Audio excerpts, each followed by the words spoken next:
tujuan pembelajaran. Di sini sesuai teknik asesmennya tadi ada tes tulis, contohnya di tujuan pembelajaran peserta didik mampu menghitung luas persegi panjang. Contoh aktivitas atau instrumennya yaitu soal pilihan ganda dan uraian menghitung luas meja. Nah, seperti contoh seperti ini, meja dihitung luasnya, panjangnya berapa, lebarnya berapa. Nah, seperti itu. Kalau tes lisan, peserta didik mampu menceritakan kembali isi dari cerita rakyat yang bahasanya sendiri, dari bahasa siswa-siswa kita, anak-anak didik kita. Nah, coba Ustadz-ustadzah dibandingkan asesmen A dan asesmen B. Ada yang mau maju? Perbandingannya asesmen A dan asesmen B. Ustazah? Asesmen A dan asesmen B.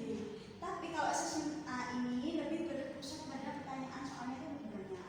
Kemudian di asesmen B ini coba lihat yang soalnya amati bagian tubuhmu, tuliskan bagian-bagian tubuhmu beserta fungsinya. Itu lebih ke asesmen yang berfokus pada peserta didik. Jadi dia itu menyebutkan bagian tubuhnya. Jadi belum tentu asesmen yang ini satu siswa sama dengan siswa lainnya, karena siswa itu menyebutkan bagian tubuhnya. Ada yang kepala, rambut, kemudian dahi secara lengkap, kemudian siswa lain hanya menyebutkan kepala seperti itu.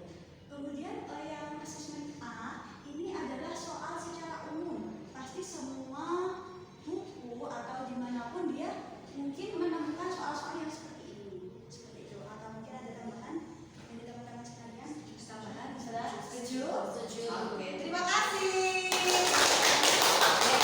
Dokumen asesmen awal. Tujuan pembelajaran peserta didik mampu menganalisis hubungan antara bentuk serta fungsi panca indera pada manusia. Nah, pertanyaannya, sebutkan bagian-bagian yang ada di tubuhmu dan jelaskan fungsinya. Nah, di sini juga ada pedoman instrumennya. Nah, peserta didik kriterianya apa yang mau kita nilai?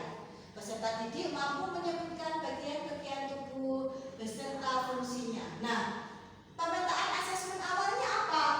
Kalau seumpama dia mahir, berarti dia menyebutkan bagian tubuh dan fungsinya dengan benar. Kalau seumpama dia cakap, berarti peserta didik mampu menyebutkan bagian tubuhnya, namun belum mampu menjelaskan fungsinya. Hanya bisa menyebutkan anggota tubuh, tapi belum menyebutkan fungsi. Kemudian